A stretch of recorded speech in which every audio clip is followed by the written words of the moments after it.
Welcome back students. Myself Raghuvan sir extends the chapter 1 the story of village Palampur.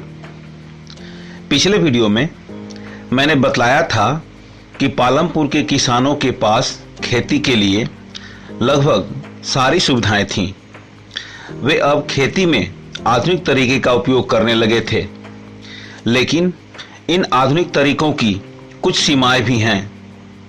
अगर खेतों में बार बार और अत्यधिक मात्रा में रासायनिक खाद का इस्तेमाल होने लगे तो मिट्टी की उर्वरता एक दिन खत्म हो जाएगी। इसी के बारे में हम थर्ड सब topic will the land sustain यानी क्या जमीन कायम रहेगी के अंतर्गत पढ़ेंगे। जमीन या भूमि प्राकृतिक संसाधन होने के कारण हमें इसका उपयोग बड़ी सावधानी पूर्वक करना चाहिए, लेकिन वैज्ञानिक रिपोर्ट यह बतलाता है कि आधुनिक खेती के तरीकों ने भूमि की क्वालिटी को काफी हद तक कमजोर कर दिया है। ग्रीन रिवॉल्यूशन के बाद लोगों ने खेतों में काफी मात्रा में केमिकल फर्टिलाइजर्स, पेस्टिसाइड्स इत्यादि का खूब प्रयोग किया है, जिसके परिणाम स्वरूप मिट्टी की उर्वरा शक्ति काफी नष्ट हो चुकी है। खेतों की सिंचाई के लिए ट्यूबवेल द्वारा भूमिगत जल का इतना शोषण हुआ है कि पानी का लेवल बहुत नीचे चला गया। मिट्टी को उपजाऊ बनने तथा वाटर लेवल को ऊपर आने में बरसों लगते हैं। इसलिए भविष्य में कृषि के विकास को कायम रखना है तो हमें पर्यावरण का भी पूरा ख्याल रखना होगा। अब आपका फोर्थ सब टॉपिक है how is land distributed between the farmers of Palampur. मतलब कि पालमपुर के किसानों के बीच जमीन का वितरण कैसे हुआ है। हम इस सब टॉपिक के अंतर्गत देखते हैं कि पालमपुर के सभी किसानों के पास खेती के लिए पर्याप्त जमीन नहीं है। किसानों की पूरी आबादी का 1/3 अर्थात दलित वर्ग के 150 परिवारों के पास खेती के लिए कोई जमीन ही नहीं है। इसका मतलब कि वे भूमिहीन किसान हैं।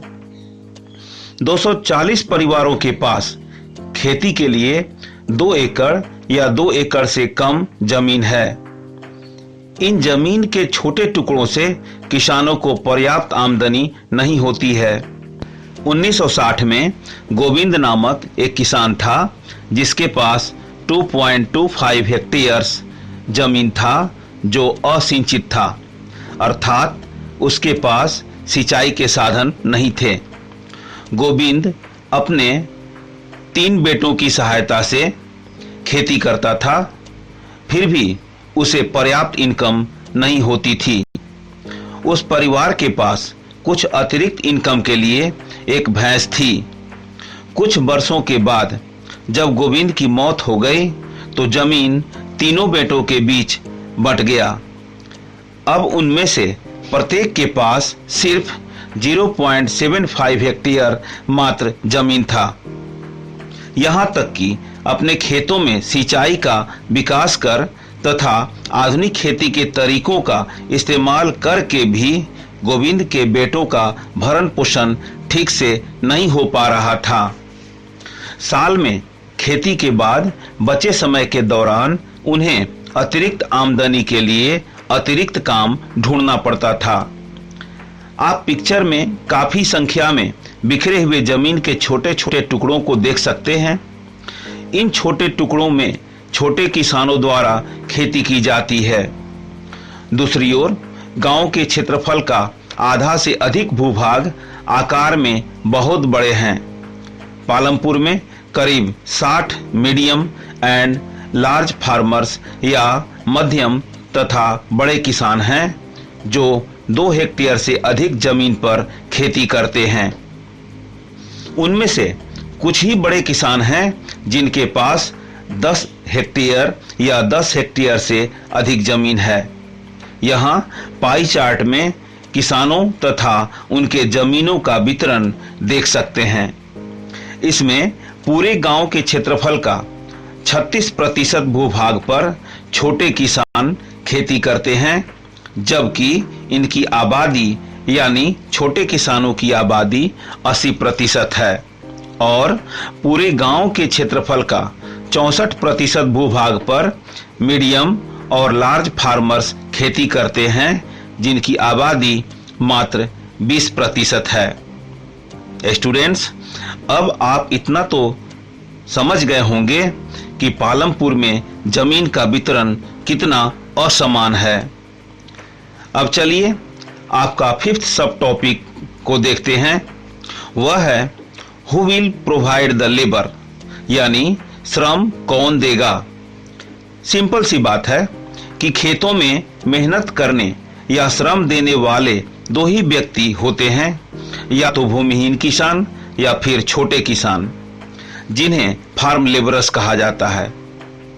अतः किसी उत्पादन के लिए भूमि के बाद दूसरा आवश्यक फैक्टर है लेबर।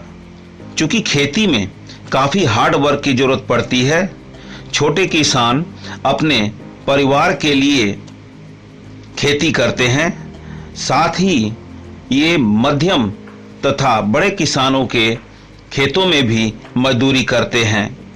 अतः हम कह सकते हैं कि those persons who come either from landless families or families cultivating a small plots of land are called farm laborers। इस प्रकार फार्म लेबरर्स जो मध्यम या बड़े किसानों के खेतों में काम करते हैं, उनमें हुए फसलों पर उनका कोई अधिकार नहीं होता, क्योंकि उनके खेतों में किए गए काम का उन्हें मजदूरी दी जाती है। मजदूरी के रूप में उन्हें या तो नकद राशि या एक निश्चित मात्रा में अनाज दिया जाता है।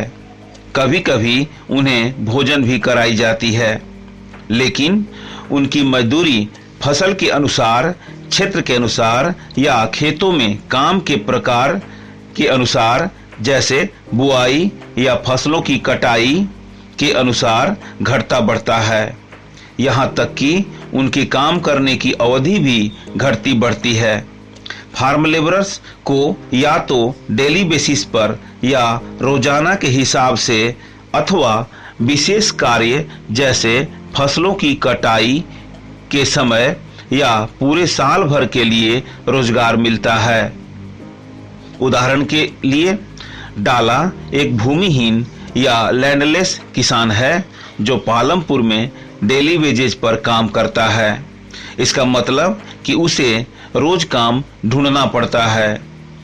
किसी फार्म लेबरर की न्यूनतम मजदूरी सरकार द्वारा 60 रुपए प्रतिदिन के हिसाब से निर्धारित की गई है, मगर फिर भी डाला को 35 से 40 रुपए ही मजदूरी के रूप में दिए जाते हैं, क्योंकि पालमपुर में काम के लिए मजदूरों में काफी कंपटीशन है। इसीलिए फार्म लेबरर कम मजदूरी पर भी काम करने के लिए राजी हो जाते हैं। नाउ स्टूडेंट्स, अब आज के लिए इतना ही। हम फिर मिलेंगे इस चैप्टर के अगले भाग में। तब तक के लिए धन्यवाद।